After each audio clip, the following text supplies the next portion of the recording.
Hi friends, welcome to my channel. AC వేసినప్పుడు fan వెయ్యాలా వద్దా ప్రతి ఒక్కరూ తెలుసుకోవాల విషయం అండి. మనకి కరెంట్ బిల్లు తగ్గించాలి అనుకుంటే ఈ వీడియోని అయితే కంపల్సరీ పూర్తిగా చూడండి.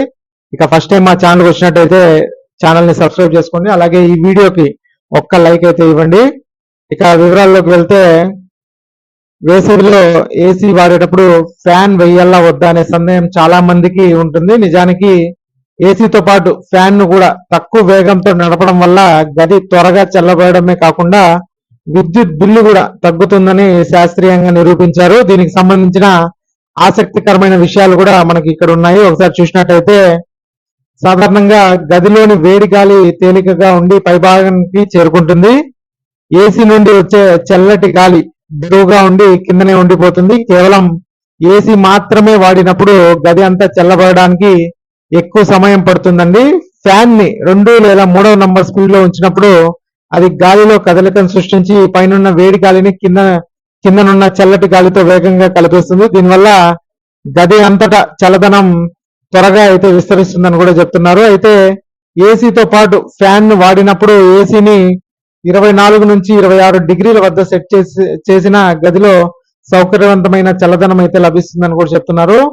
పరిశోధనల ప్రకారం ఏసీ ఉష్ణోగ్రతను ప్రతి 1 డిగ్రీ పెంచినప్పుడు సుమారు 6% విద్యుత్ ఆదా అవుతుందని కూడా చెప్తున్నారు. అంటే 20 డిగ్రీల బదులు 24 డిగ్రీల వద్ద ఏసీ నడిపితే గణనీయంగా మనకి కరెంటు బిల్లును అయితే తగ్గించుకోవచ్చు అని కూడా చెప్తున్నారండి.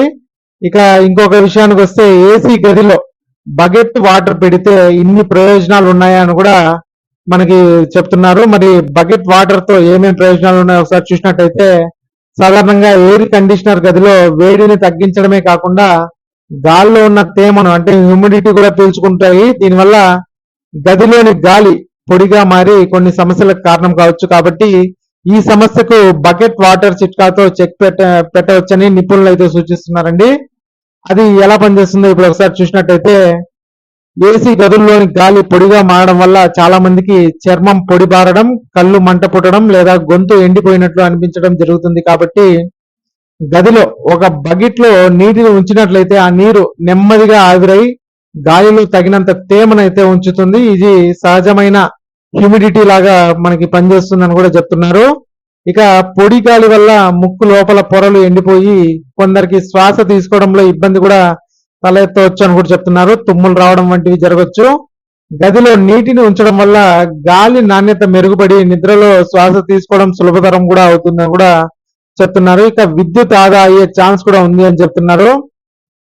గాల్లో తగినంత తేమ ఉన్నప్పుడు గది త్వరగా చల్లబడిన అనుభూతిని కలిగిస్తుంది. దీనివల్ల మనం ఏసీ టెంపరేచర్ ను మరీ తక్కువలో పెట్టాల్సిన అవసరం ఉండదు.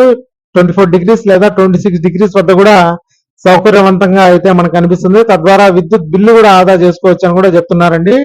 అయితే గదిలో పెట్టిన వాటర్ ను ప్రతిరోజు తప్పనిసరిగా మార్చాల్సి ఉంటుంది. లేదంటే ఆ నీటిలో బ్యాక్టీరియా, దోమలు చేరి అనారోగ్యానికి కూడా కారణం కావచ్చు అని కూడా చెప్తున్నారు. ఇక ఈ వేసవిలో తక్కువ ఖర్చుతో ఎక్కువ చల్లదనాన్ని పొందేందుకు ఈ చిన్న చిట్కా ఎంతో ఉపయోగపడుతుందని కూడా నిపుణులు అయితే చెప్తున్నారండి. కాబట్టి ఇప్పుడు ఏసీలు ఎవరైతే వాడుతున్నారో వాళ్ళు కింద ఒక్క లైక్ అయితే వేయండి. అలాగే ఈ చిట్కాలు మీరు ఆల్రెడీ పాటిస్తున్నారా లేదా అనేసి కమెంట్ రూపంలో అయితే తెలియజేయండి. ఈ వీడియో చూసినందుకు చాలా థ్యాంక్స్ అండి. మా ఛానల్ సబ్స్క్రైబ్ చేసుకోండి. అలాగే ఒక్క లైక్ అయితే వేయండి ఫ్రెండ్స్.